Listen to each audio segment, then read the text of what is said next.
Queridos irmãos e amigos, a paz do Senhor Jesus, está começando mais um programa Escola Bíblica Dominical. Seja muito bem-vindo a este programa que é tão abençoador.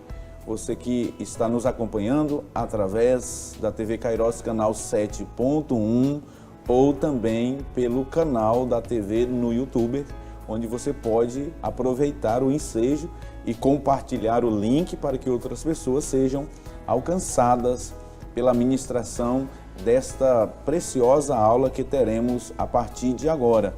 Hoje nós iremos estudar a lição de número 3, que tem como tema Missões Transculturais no Antigo Testamento. Nós iremos trabalhar esta temática e eu aproveito para a gente já fazer a leitura do texto áureo, da verdade prática e da leitura bíblica em classe, que está em duas perícopes do Antigo Testamento. Vamos para a leitura.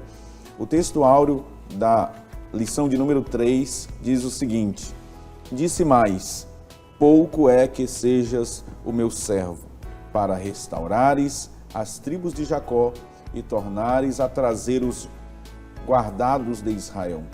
Também te dei para a luz dos gentios, para seres a minha salvação até a extremidade da terra. Isaías, capítulo 49, versículo de número 6. A verdade prática assim assevera: o amor de Deus para com as nações deve ser o mesmo objetivo de todos os que militam pela salvação das almas perdidas. A leitura bíblica em classe está no primeiro livro dos Reis, capítulo 17, versículo 8, 9 e versículo 17 ao 22. E também o livro do profeta Jonas, capítulo 1, versículo 1 e 2. Primeiro Reis, capítulo 17, verso 8 a seguir. Então veio a ele a palavra do Senhor, dizendo: Levanta-te e vai a Sarepta, que é de Sidom, e habita ali. Eis que eu ordenei ali a uma viúva que te sustente. E depois destas coisas, sucedeu que adoeceu o filho desta mulher, da dona da casa, e a sua doença se agravou muito, até que nele nenhum fôlego ficou. Então ela disse a Elias: Que tenho eu contigo, homem de Deus? Vieste tu a mim para trazeres à memória a minha iniquidade e matares meu filho? E ele lhe disse: Dá-me o teu filho. E ele tomou do seu regaço e o levou para cima ao quarto, onde ele mesmo habitava, e o deitou em sua cama. E clamou ao Senhor e disse: Ó Senhor meu Deus, também até a esta viúva com quem eu moro afligiste, matando-lhe seu filho? Então se mediu sobre o menino 3 vezes e clamou ao Senhor e disse: Ó Senhor, meu Deus, rogo-te que torne a alma deste menino a entrar nele. E o Senhor ouviu a voz de Elias, e a alma do menino tornou a entrar nele e reviveu. Jonas, capítulo 1, versículo 1 e verso 2. E veio a palavra do Senhor a Jonas, filho de Amitai, dizendo: Levanta-te, vai à grande cidade de Nínive, e clama contra ela, porque a sua malícia subiu até mim. Vamos aos objetivos, apresentar os objetivos desta lição, que são sempre três objetivos. O primeiro, identificar Israel como povo escolhido para um propósito missionário, após demonstrar o amor de Deus para com outras nações e relacionar as alianças de Deus com a humanidade no Antigo Testamento. No primeiro bloco do programa, nós iremos estudar o primeiro tópico com o seguinte tema: Israel, um povo escolhido para um propósito missionário. Teremos 3 subtópicos. No primeiro, veremos o plano de Deus após a falha de Israel e, por fim, a contribuição de Israel para o mundo. Que bênção! Nesta lição, portanto, nós iremos estudar a natureza missiológica de Deus no Antigo Testamento. Nós iremos aprender que Deus sempre quis levar o seu nome às outras nações através de Israel. e isso fica muito claro pelos textos que nós iremos apresentar, as passagens bíblicas, as perícopes do livro de 1 Reis e também do livro de Jonas, o livro profético de Jonas. Eu estou recebendo aqui hoje com muita alegria, mais uma vez, o pastor Elias Gomes e também o evangelista Wallace França, que serão os comentaristas, os servos do Senhor serão usados para trazerem aqui lições e comentários acerca desta preciosa lição. Pastor Elias, meu amado, Pai do Senhor Jesus, seja mais uma vez bem-vindo a este programa. Pai do Senhor, pastor Epaminondas, evangelista Wallace, todos os nossos irmãos que estão aí do outro lado da tela, estamos já agora na terceira lição deste último trimestre de 2023 e certamente mais uma vez nós teremos a oportunidade de crescer mais em graça, mas também em conhecimento da palavra de Deus, diante da lição onde nós estaremos estudando a ligação ou vínculo que esse aspecto missiológico da parte de Deus tem com o povo de Israel, o povo que primariamente foi o povo escolhido por Deus para apresentar esse projeto de salvação a todos os homens, ou por não dizer a toda a humanidade. E nesta semana, pastor Epaminondas, evangelista Wallace, nós estamos na semana do Dia do Professor, onde se comemora o Dia do Professor, aquele que se dedica a aprender e aprender de forma metódica, sistematizada, o melhor didático, o melhor método didático possível, para assim então oferecer aos alunos aquilo que ele tem a oferecer, uma vez que aprende da palavra de Deus.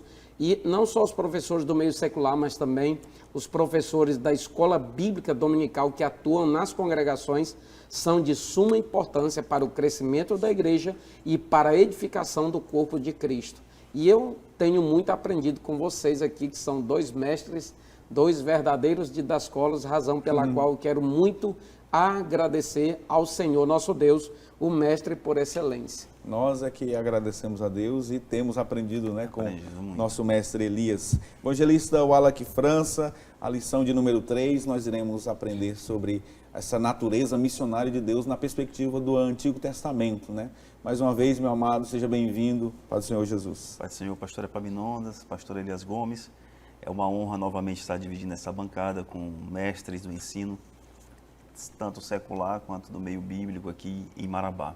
Nós temos uma brilhante lição, hoje a lição de número 3, como o pastor Elias bem comentou, e com uma ênfase especial, que é a de ministrar sobre essa missão transcultural no Antigo Testamento, mas não nos esquecermos de homenagear os nossos professores. Eu sou licenciado na educação, o pastor Elias Gomes também, então assim, somos privilegiados. Por quê? Porque é o melhor método didático para aprendermos. Você aprende mais quando você estuda para ensinar. E somos agraciados por Deus por essa profissão, por essa obrigação, por esse mistério no mundo secular e também no mundo eclesiástico. Maravilha. Pastor Elias, Israel, um povo escolhido para um propósito missionário. O escopo da lição permeia pelo Antigo Testamento, até pelo tema. E vamos aprender que os israelitas, o povo de Israel, foi constituído, foi escolhido, elegido por Deus com essa também vocação missionária, A missão era, o plano de Deus era fazer com que a missão fosse cumprida no sentido de que o nome do Senhor Jeová fosse conhecido entre outras nações por meio deles. Comente sobre esse plano de Deus.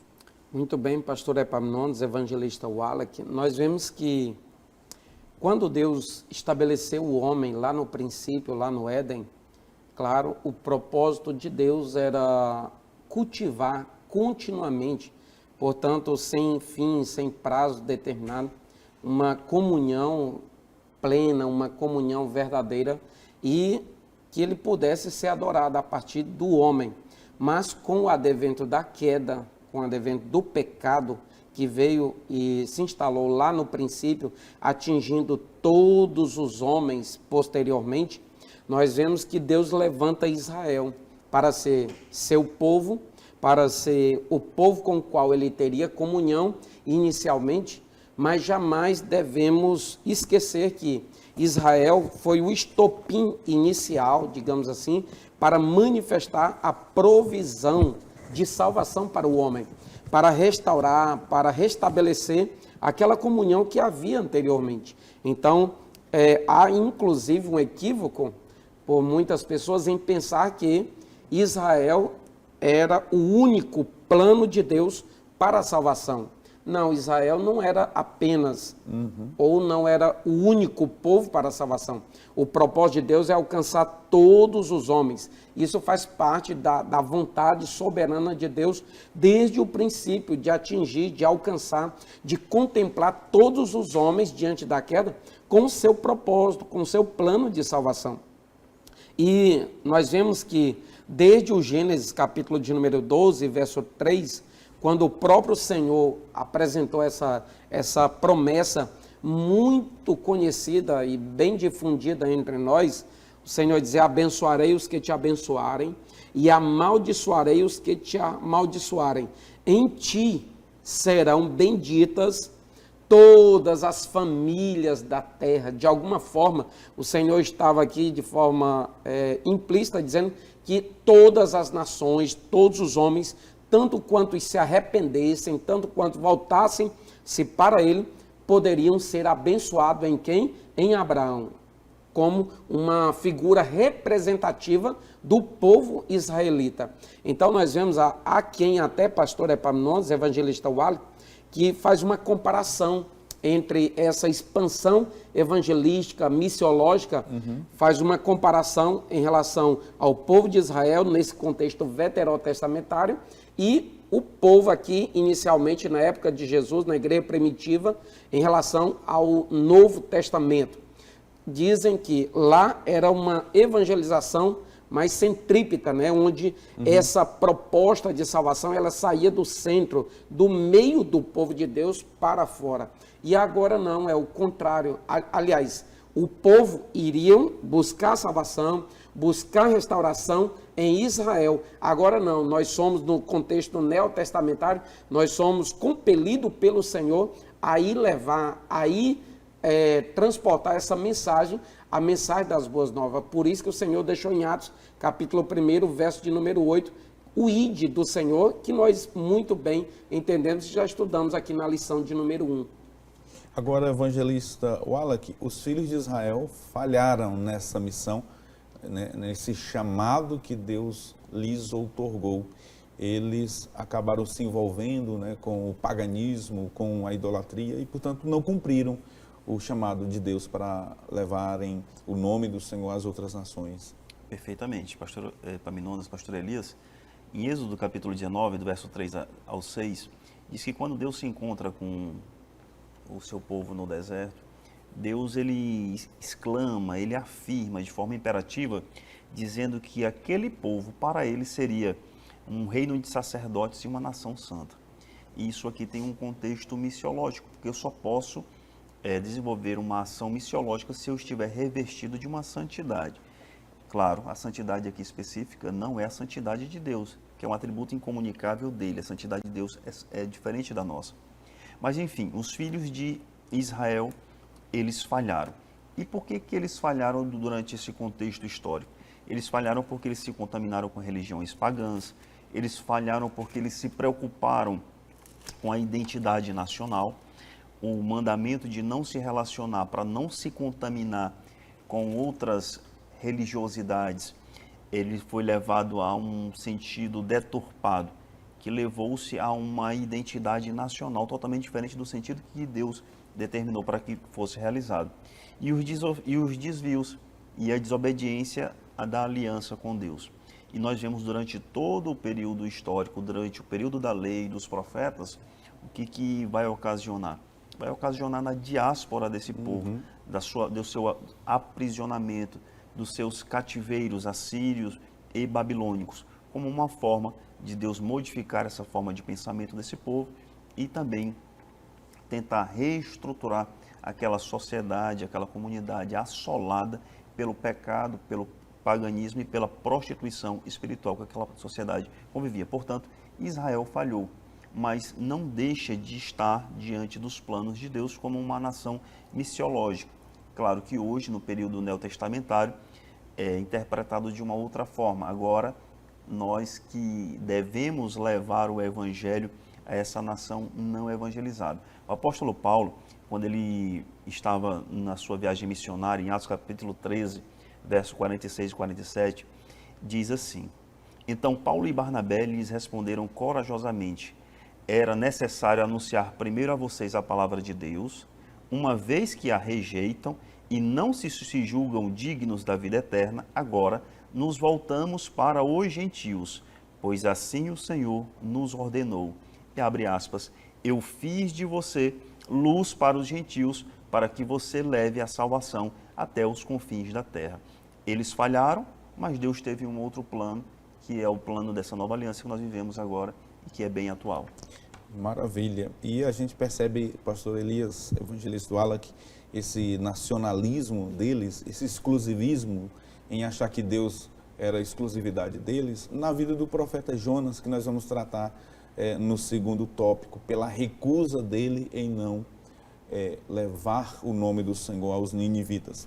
Mas, pastor Elias, apesar, e em que pese a falha de Israel em não cumprir esse chamado de Deus para que fossem luz, para que levassem o nome do Senhor às outras nações, mas nós podemos e devemos pontuar a contribuição dos filhos de Israel, para o mundo. E uma dessas contribuições, a Septuaginta, a versão dos 70, a tradução do Antigo Testamento em hebraico para a língua grega. Essa foi uma das mais belas, podemos dizer assim, contribuições dos filhos de Israel, sem contar na preservação do próprio texto do Antigo Testamento. Com certeza, pastor Epaminondas, nós vimos que, apesar da queda, apesar de não compreender, digamos assim, na sua totalidade, o plano que Deus previa para eles mesmos, como já foi falado aqui, e lido aqui um texto, inclusive, do Novo Testamento, onde o próprio apóstolo Paulo evidencia a rejeição que eles fizeram, aquela mesma rejeição evidenciada em João capítulo de número 1. Todavia, nós vemos que, apesar dessa queda, apesar desses deslizes, apesar dessa incompreensão ou ignorância do plano de Deus, nós vemos que não só tem essa contribuição, digamos, escriturística da preservação do texto, como eles também foram um meio pelo qual eles receberam a lei divina, a lei de Deus lá no monte, e a partir daí veio-se os preceitos de toda a lei que foi um elemento orientador para toda a sua vida moral, ética e espiritual na sua trajetória de vida. E isso tem um reflexo porque houve essa conservação. O senhor já falou da tradução do Pentateuco para o grego, aquilo que nós chamamos de Septuaginta, mas nós vimos também que eles foram, digamos assim, o meio pelo qual o Senhor preservou a possibilidade da salvação a outras nações, a outros povos, porque em primeira instância nós vemos que o Senhor fez uma promessa a eles na pessoa de Abraão, e a promessa de Deus aqui para Abraão, ela foi incondicional. E nós estudaremos ainda nessa lição uma promessa imutável, uma promessa que Deus jamais voltaria atrás, independentemente das situações que ocorreriam futuramente. Então, por esse lado, nós observamos que Israel também é um meio pelo qual o Senhor manifestou a sua graça, o seu favor a outros povos, a outras nações, ratificando assim até o primeiro subtópico da lição de hoje. A título de exemplo, nós vemos o reflexo dessa proposta salvífica no Novo Testamento, quando o próprio Senhor Jesus está passando lá em Sicar, saindo da Judéia para a Galiléia, e passa ali em Samaria, em Sicar, e conversa com a mulher samaritana.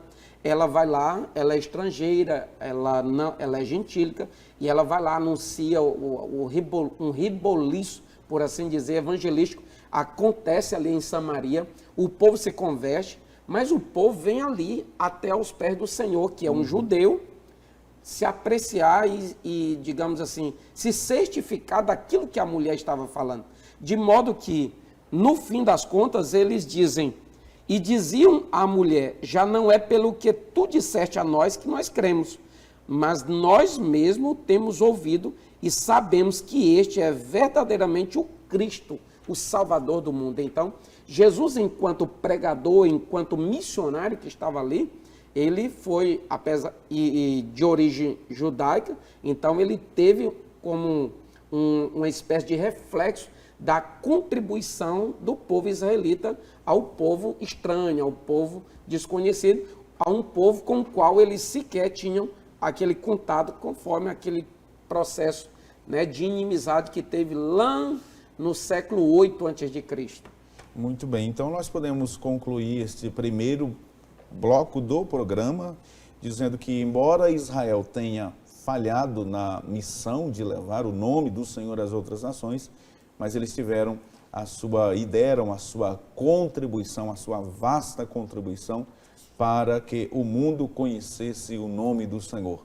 Nós faremos um breve intervalo e voltaremos daqui a pouquinho para tratarmos do segundo tópico desta lição. Não saia daí, o intervalo é rapidinho.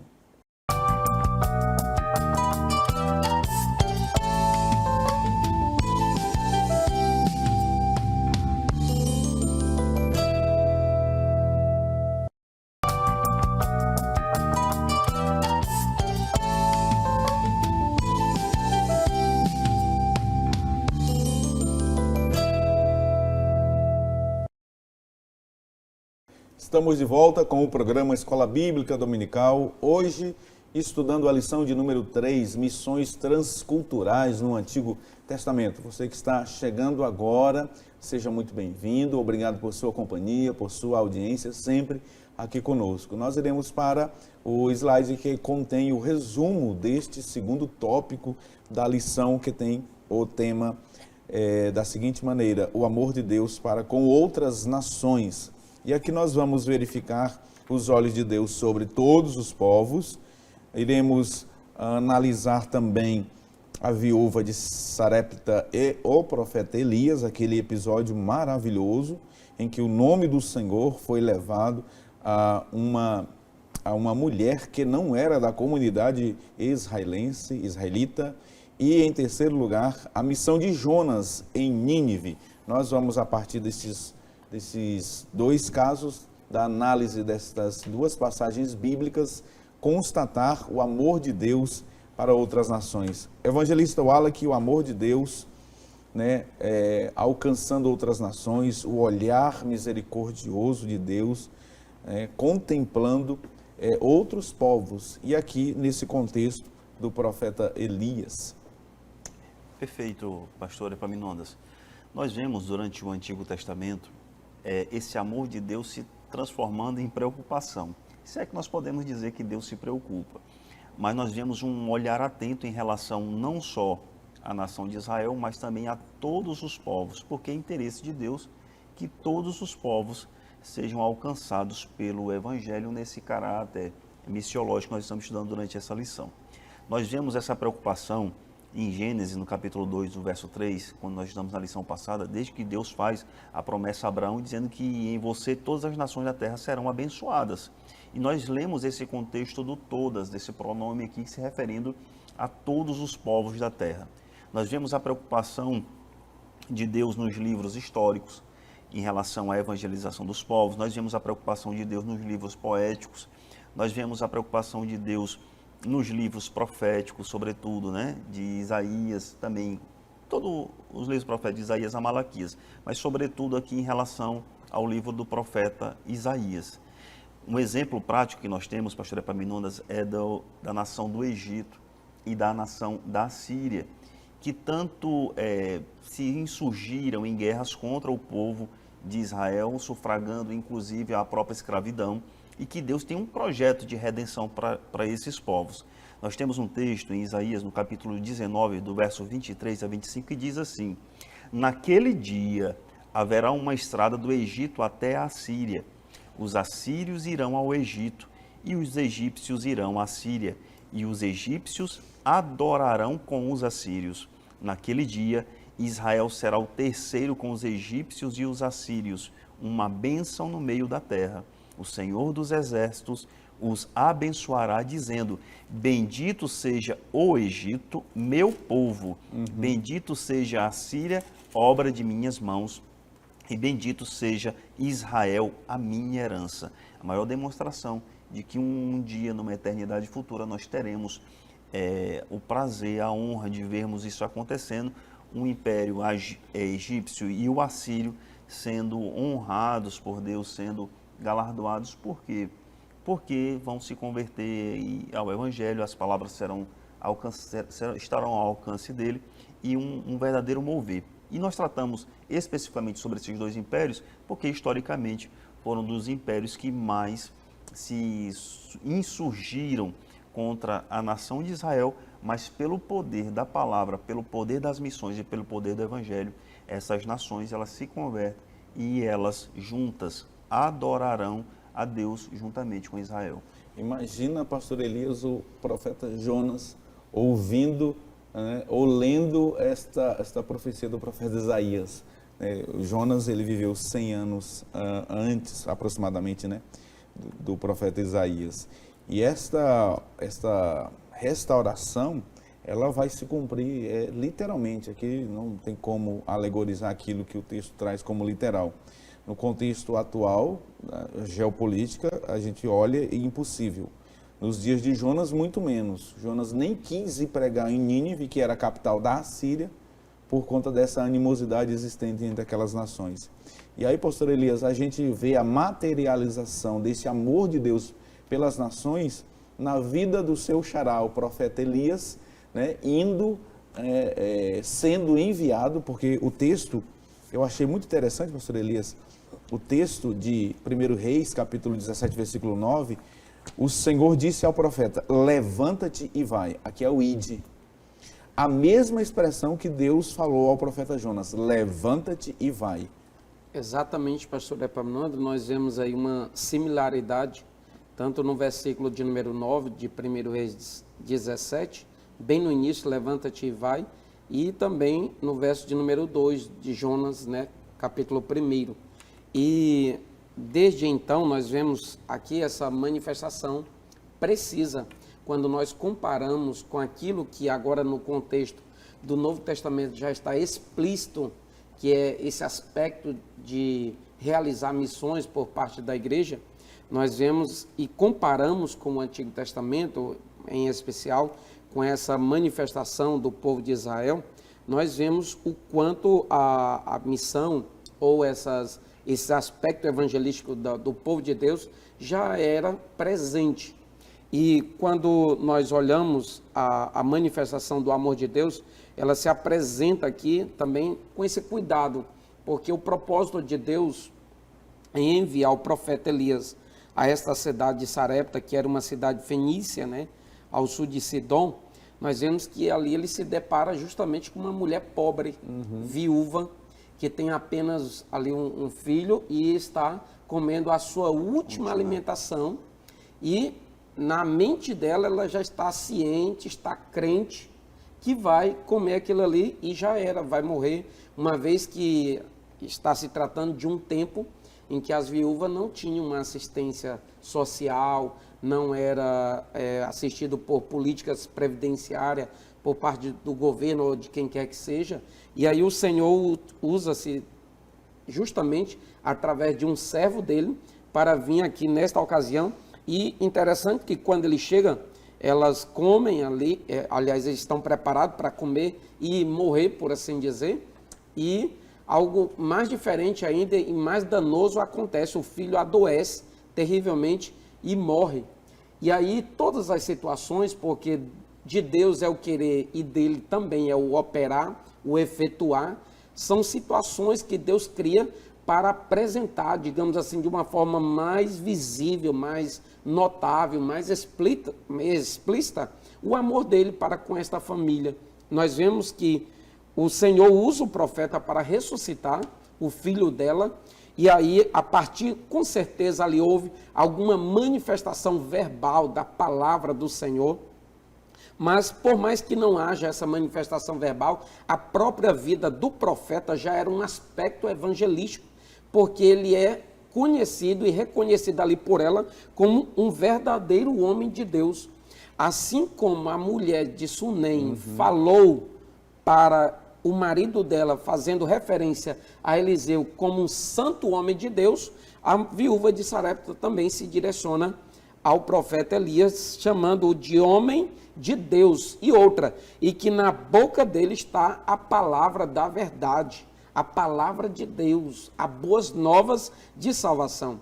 Com certeza que se estivesse num tempo da graça, como que alguém, com certeza ela diria como o carcereiro falou lá para Paulo: o que eu devo fazer para me ser igual a vocês? O que eu devo fazer para me ter a presença de Jesus na minha vida? Uma vez que, quando Jesus enviou os discípulos, lá em Marcos capítulo 16, o último verso, que é o 20, o próprio Senhor diz que uma forma de confirmar a palavra que eles pregariam era a operação de sinais, operação de maravilhas. Justamente aqui o propósito missiológico de Deus aqui está acontecendo por meio da vida do profeta, realizando milagres. E não só isso, ela está falando de conduta, ela está falando de caráter, ela está falando de comunhão que o profeta de Deus tinha com aquele que o enviara a Sarepta. Agora, evangelista Wallach, nós encontramos muitos episódios no Antigo Testamento, né, de Deus se preocupando com a redenção, a salvação de povos não israelitas. Nós temos o caso de Raabe, que foi salva, a própria Ruth, que era moabita, que foi salva, aquela menina lá de Naamã, né, que era síria. E tantos outros eventos em que Deus revela o seu amor para com outras nações. Inclusive inserindo-as, permita-me, pastor Epaminondas, inserindo-as na genealogia messiânica, por assim dizer. Imagine algo glorioso se Deus não tivesse o plano de salvação para povo estranho, para outras nações. O amor de Deus sendo demonstrado, inclusive nesse sentido colocado pelo pastor Elias. Mas, evangelista Wallach, um dos episódios mais claro e evidentes do amor de Deus para com outras nações, assim, mais empolgantes, é a experiência de Jonas com os ninivitas. Com certeza. Nós estamos falando, pastor Epaminondas, de Nínive, capital do império mais violento de que se tem notícia da história. E como nós conhecemos bem a história, o profeta Jonas ele se encontra diante de uma relutância. Ele começa a fugir daquele chamado de Deus para pregar naquela missão aos ninivitas, na capital daquele império de Nínive. Mas eu gostaria de fazer o link com o pastor Elias tocou no assunto de Marcos capítulo 16, e que uma das características da missão são os sinais. Mas é importante nós evidenciarmos que na situação de Jonas não houveram sinais. O que houve foi ali uma mensagem de pregando o arrependimento, que também é uma função missiológica. A primordial função das missões é levar o evangelho. Claro, Jesus mesmo diz que serão acompanhados 2 sinais. Mas nesse caso de Jonas é interessante nós ressaltarmos que aqueles, de acordo com nós extraímos do texto, a estratégia do Senhor, do Deus Pai, naquele caso, era da pregação, da oralidade da palavra de Deus, da proclamação do arrependimento. E depois da mensagem de arrependimento, nós vemos uma mudança nos corações. Isso é importante nós tratarmos, porque Jonas, ele passa a obedecer a Deus e pregou a mensagem de arrependimento. E, surpreendentemente, aquela população começa a crer na mensagem de forma expositiva. E, por fim, a misericórdia de Deus para com aquele povo e com todas as nações. Claro, ali nós podemos fazer uma extração do texto, que se nós formos comparar a situação de Nínive com o mundo que nós vivemos hoje, que é um grande mundo de calamidade, de violência e de miséria, nós podemos extrair de uma estratégia macro, de uma análise macro, onde nós estamos inseridos nesse contexto das missões atualmente. Primeiro, atendermos ao chamado, claro, com as qualificações que nós vimos na primeira lição, nós pregarmos a mensagem do arrependimento e as mudanças nos corações e também esperarmos e aguardarmos a misericórdia de Deus, porque a fé vem pelo ouvir e ouvir a palavra de Deus. E é o Espírito Santo que vai convencer do pecado, da justiça e do juízo. Fica claro a recusa de Jonas em desobedecer, né, a ordem primeira de Deus lá no capítulo 1, quando Deus diz para Jonas: Jonas, levanta-te e vai a Nínive. Quando ele ouviu Nínive, é mais ou menos, nós estamos hoje na atualidade, né, hoje presenciando um grande conflito entre um grupo terrorista, o Hamas, contra Israel. Os ninivitas, eles eram reconhecidamente pela história, como o Alec muito bem colocou, um dos povos mais cruéis já existentes. Eles não tinham piedade alguma com os seus prisioneiros.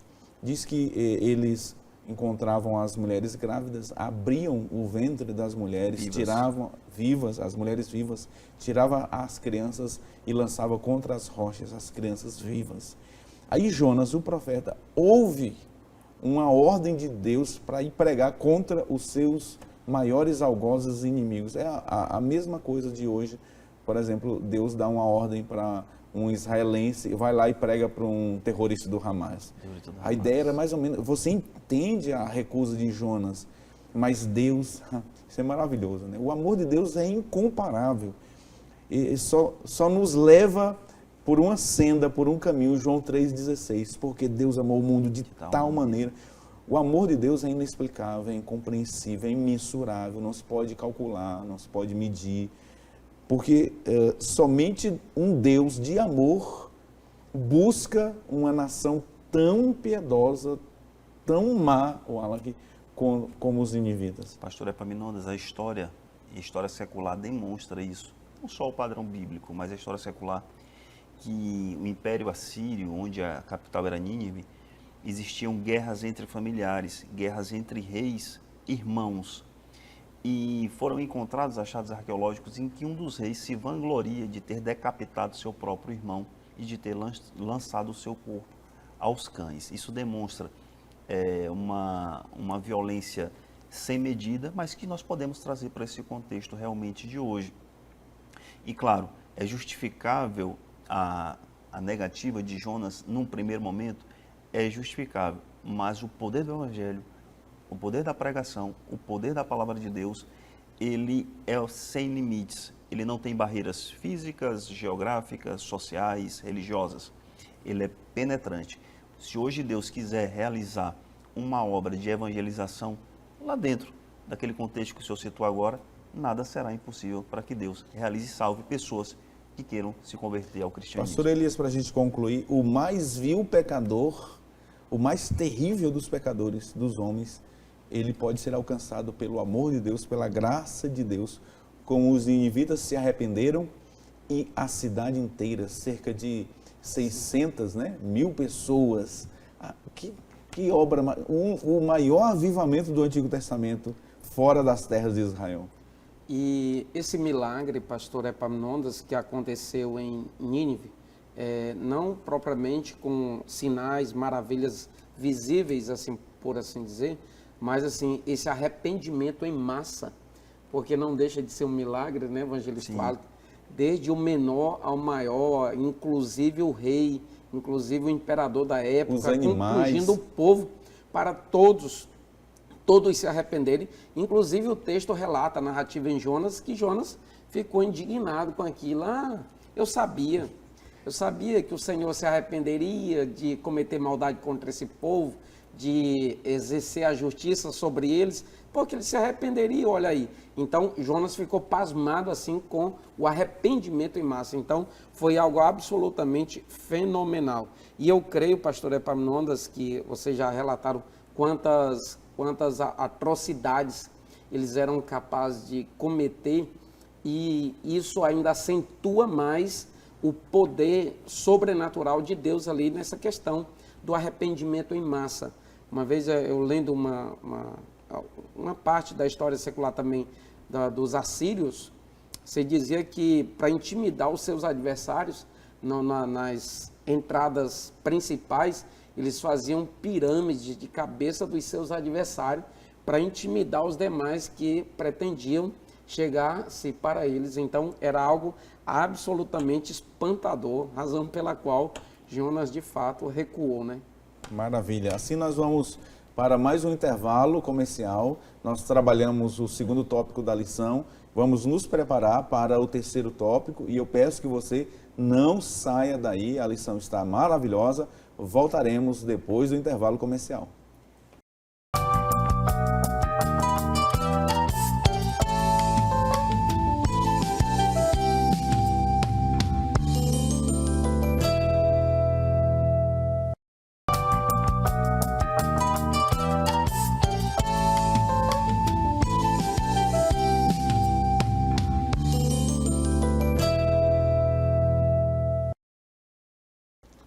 Estamos de volta com o programa Escola Bíblica Dominical, hoje estudando a lição de número 3, Missões Transculturais no Antigo Testamento. Esta lição, ela deverá ser ministrada presencialmente no próximo domingo, portanto você não pode perder, deixar de ir à sua classe, tá bom? Para aprender do Senhor com o seu professor. Vamos para o resumo do terceiro tópico desta lição, alianças entre Deus e a humanidade no Antigo Testamento. Nós veremos alianças de Deus e também o segundo subtópico, aliança incondicional e aliança condicional.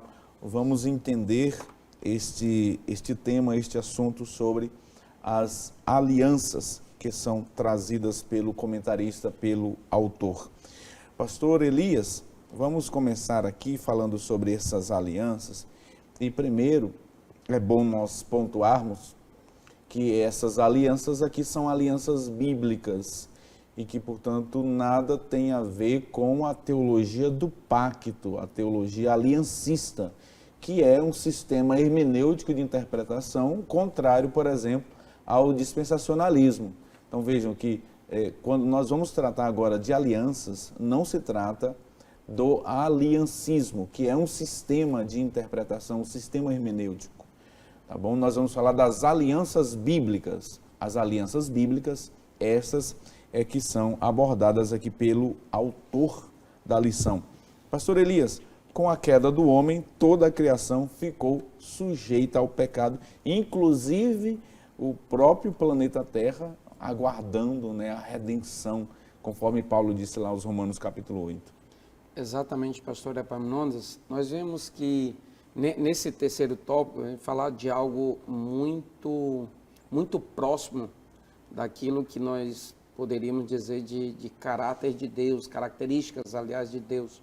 Porque o nosso Deus nós até podemos chamar nessa vertente, ou por esse prisma que o Senhor já explicou inicialmente, que o nosso Deus é um Deus de alianças, é um Deus que prima por comunhão, prima por relações com o homem, por mais que aos nossos olhos naturais, a nossa compreensão humana, isso não se coaduna muito bem, nós imaginarmos que um Deus que é pleno e perfeitamente santo, querer relacionar-se com um ser absolutamente limitado que somos nós.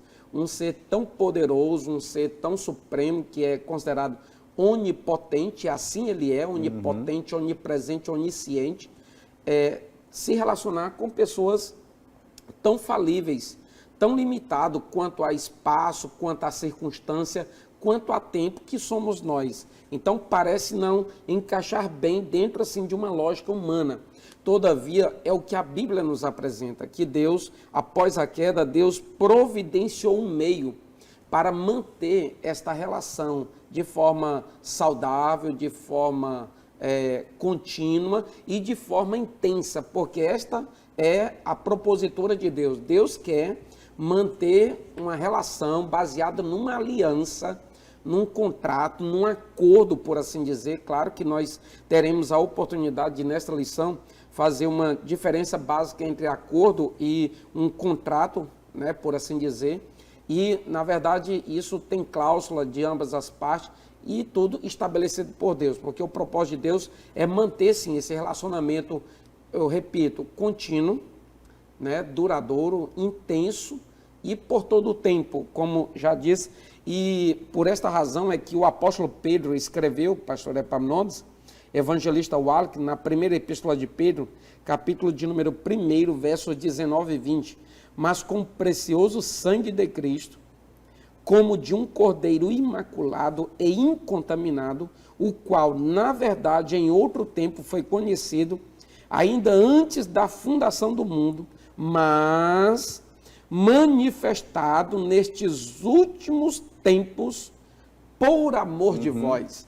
Então, esta aliança é fruto, digamos que, uma evidência da manifestação do amor de Deus e da essência ou da legitimidade que esse amor, ou com a qual esse amor se apresenta para nós. Porque esse amor não é um amor qualquer, não é um amor supérfluo, não é um amor de falácia. É um amor consistente, é um amor legítimo, é um amor verdadeiro. Então, nós só temos a dizer assim, que preciosidade, que privilégio o próprio Senhor querer manter esta relação. Claro, ela tem suas cláusulas, ela tem suas condições, por vezes, porque nós veremos aqui ainda neste bloco que existem as alianças condicionais e existem as incondicionais. Portanto, nós devemos entender que, por vezes, o Senhor sim quer que nós correspondamos positivamente às cláusulas que, digamos que, competem a nós. Então, por esta razão, pastor Epaminondas, evangelista Wallace, eu evidenciando assim o quão glorioso é este privilégio proveniente da parte de Deus de manter relacionamento com o homem, que quando o Senhor estava aqui, enquanto encarnado na terra, estava com seus discípulos, na iminência de subir, nas vésperas de ser assunto aos céus, ele percebeu o quão perturbados estavam os seus discípulos, os seus companheiros ministeriais. E eles: não fiquem perturbados. Eu vou. Em seguida ele fala lá na frente: eu vou, mas eu rogarei ao Pai para enviar o outro Consolador. E ele diz assim: esse estará convosco, estará convosco. E o Espírito Santo que ficaria é o Espírito da comunhão, para, digamos assim, para dar continuidade à consolidação desta aliança, deste relacionamento que seria desenvolvido, claro, com o passar do tempo, ainda mais entre Deus e o seu povo. Agora, evangelista Wallach, os pré-milenistas, eles, na sua maioria, né, entendem que existem 8 alianças, alguns falam em 7, mas a maioria trata de 8. Né? E essas alianças, elas são alianças bíblicas, repito, diferente do aliancismo, que é uma construção teológica. Uma construção teológica não é um argumento bíblico, é um argumento teológico. E aí a gente encontra dentro dessas 8 alianças, aquelas que o autor traz, algumas condicionais, né? A maioria incondicional, e aí eu gostaria que trabalhasse essa ideia de incondicionalidade e condicionalidade com os nossos telespectadores e professores de EBD. Perfeito, pastor Epaminondas, pastor Elias. No nosso dia a dia, nós realizamos diversos contratos de compra e venda, contratos de comodato. Nossa vida hoje nesse mercado capitalista é uma vida de contratos. E aqui nós podemos utilizar esse exemplo. E todo contrato, ele tem obrigações. E o que são essas obrigações? É uma relação jurídica temporária, transitória, que tem diferentes partes e tem um objeto. E a prestação desse contrato, ela pode ser positiva ou negativa, fazer ou deixar de fazer. Essas relações que Deus estabelece com a humanidade no preceito de querer se relacionar com o ser humano, ela se divide em 2 aspectos, condicionais e incondicionais. Durante toda a história bíblica, Deus ele vem levantando e mantendo alianças, por vezes, por vontade própria, por iniciativa própria. E dentro dessas 7 ou 8 alianças que o senhor falou, existem 3 alianças incondicionais. A aliança messiânica, a aliança davídica e a aliança abraâmica. Então, essas alianças, elas não tiveram condicionantes, ou seja, Deus ele não impõe condições, elas vão se realizar. Não por um pré-determinismo, mas porque a palavra de Deus não falha.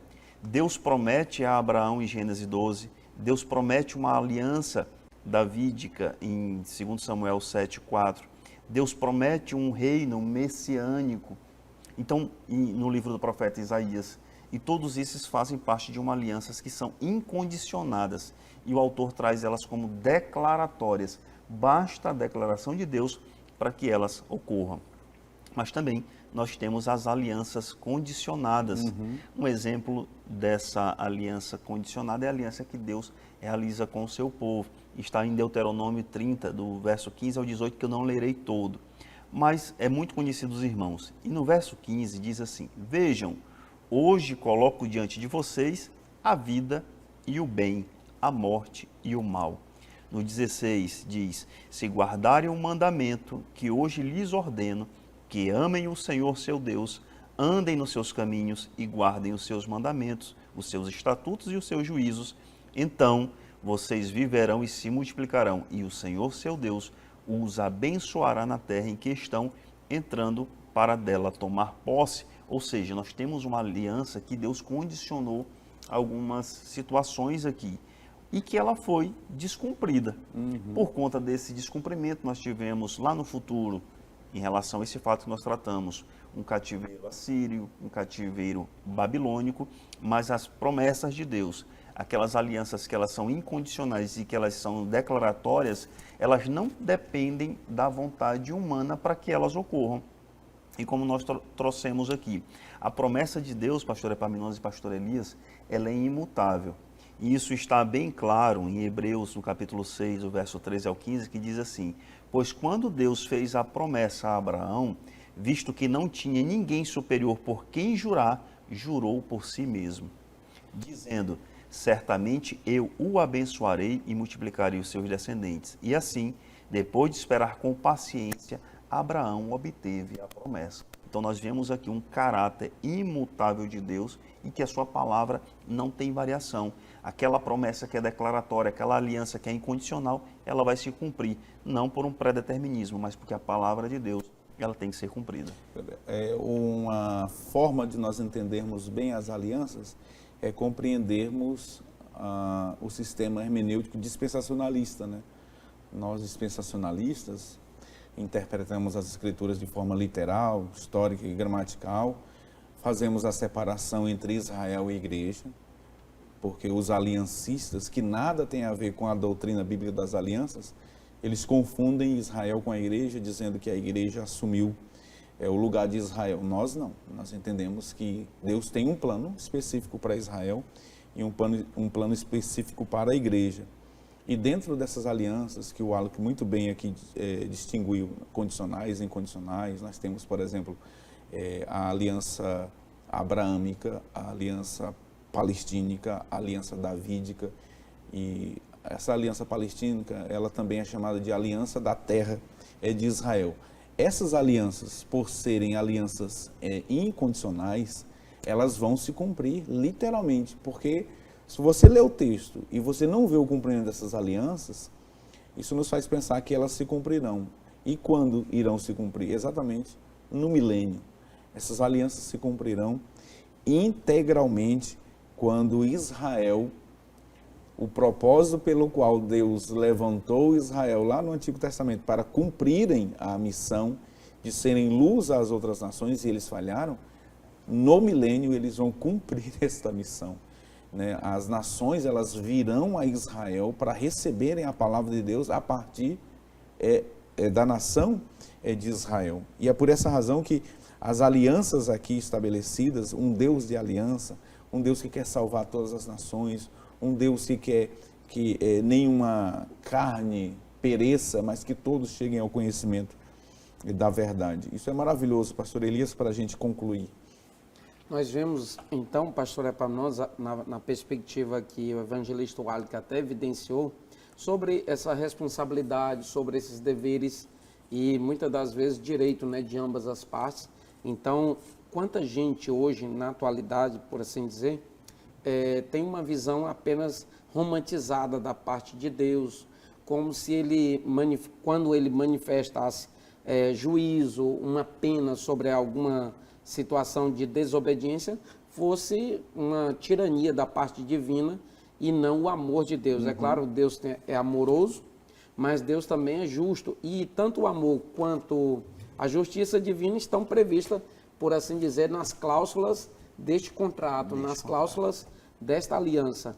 Nós vimos que Deuteronômio capítulo 28, o propósito de Deus é abençoar todos quanto obedecerem, é abençoar e fazer deles assim, alvo da bênção divina, se eles andarem conforme as diretrizes previstas neste contrato, nesta aliança.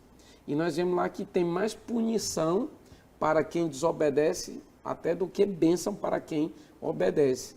Então nós vemos ali que tanto de um lado o aspecto positivo, como evidenciou o evangelista, quanto o negativo, caracterizando assim, digamos, o conjunto das cláusulas contratuais entre o homem e o próprio Deus, né? Outro fator interessante, Alec, para a gente concluir, é que o autor, ele menciona Mateus 24 e 14, dizendo que este evangelho do reino será pregado em todo o mundo, em testemunho a todas as gentes, então virá o fim. O comentarista, ele cita esse texto para falar do testemunho de Jesus Cristo que será levado a todas as nações. E é muito comum no nosso meio as pessoas usarem esse versículo para, então, estabelecerem um momento em que o arrebatamento da igreja acontecerá. Mas a gente percebe, pastor Elias, que a doutrina do arrebatamento, ela é intrínseca à ideia de iminência, né? Nós não podemos falar de um assunto sem falar no outro, porque do contrário, não há de se falar em arrebatamento. Esse contexto aqui, de Mateus 24, 14, ele aponta para um evangelho que será pregado após o arrebatamento da igreja, pelos 144 mil judeus selados das 12 tribos de Israel, né, pelas duas testemunhas, por aqueles que estiverem aqui no período tribulacional e, por fim, durante o milênio.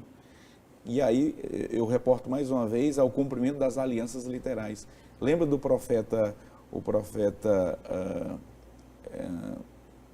Zacarias diz que de Sião sairá a lei e a terra se encherá do conhecimento do Senhor. A partir de Sião. Sião, obviamente, é uma referência aos judeus. Então, veja que os judeus cumprirão esta missão da qual eles foram chamados no Antigo Testamento. Sim. Durante o período milenar. Isso é maravilhoso. Evangelista Alec, para a gente concluir. Perfeito, pastor Epaminondas. Só para complementar, pastor Elias, o senhor trouxe uma coisa bastante interessante, porque durante muito tempo tem se pregado que o arrebatamento ocorrerá quando o evangelho for pregado em todas as nações e todas as tribos. E nós bem estudamos aqui na primeira lição desse trimestre que nós temos aproximadamente 24 mil etnias e quase metade delas ainda não foram alcançadas pelo poder do evangelho. O senhor bem trouxe também aqui em off a quantidade de línguas que nós temos hoje, aproximadamente 6 mil, e que a Bíblia Sagrada foi traduzida apenas para 3 mil delas. E se nós crermos nessa possibilidade, nós estaremos tendo uma interpretação contrária à doutrina da iminência. E nós temos duas situações que nós devemos analisar de forma temporal. O que é atual é o que está acontecendo agora. E o que é iminente é o que está prestes a acontecer. E nós cremos nessa iminência do arrebatamento.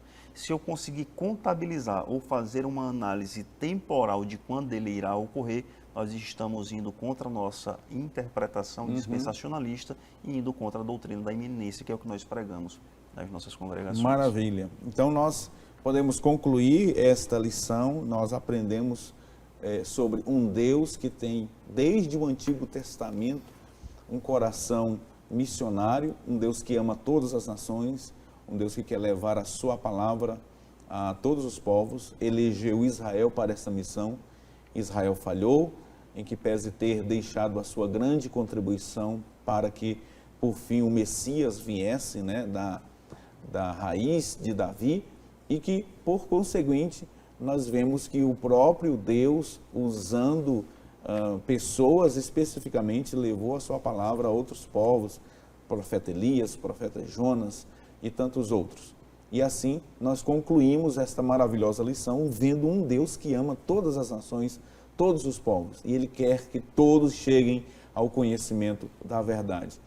No próximo programa, nós iremos estudar missões transculturais na perspectiva do Novo Testamento. Você deve assistir este programa, você deve extrair lições para a sua vida espiritual e aplicá-las à sua vida. Mas não se esqueça de ir presencialmente à Escola Bíblica Dominical, na sua congregação, junto ao seu pastor, ao seu professor de EBD. Aproveitando o ensejo, lembrando que no domingo que estudaremos esta lição, comemoraremos, celebraremos o Dia do Professor. Parabéns a todos os professores, a todos aqueles que foram chamados com essa vocação para o ensino, para a educação de forma geral e aqui no nosso contexto, né, a educação cristã. Deus abençoe e recompense.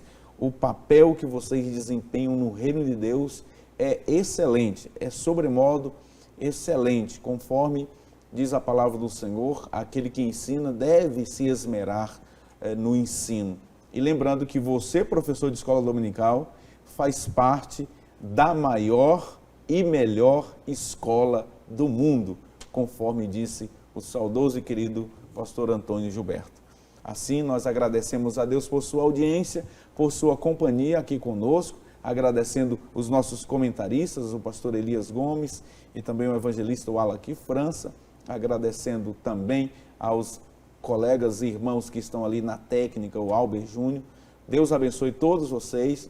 Nós aguardamos por você no próximo programa. Iremos encerrar agora com oração, pedindo ao evangelista Wallace que nos despeça, orando ao Senhor. Vamos orar. Senhor, meu Deus, meu Pai, nós te agradecemos por mais esta programação da TV Cairóis. Nós te agradecemos pelas vidas que nos assistem nesta oportunidade, Senhor. Nós te pedimos que a Tua palavra possa alcançar todas as pessoas, todos esses telespectadores, professores, educadores, coordenadores das escolas bíblicas em Marabá. É o que nós te pedimos, meu Deus, e por fé nós já te agradecemos, no nome do Teu Filho amado, no nome de Jesus. Amém.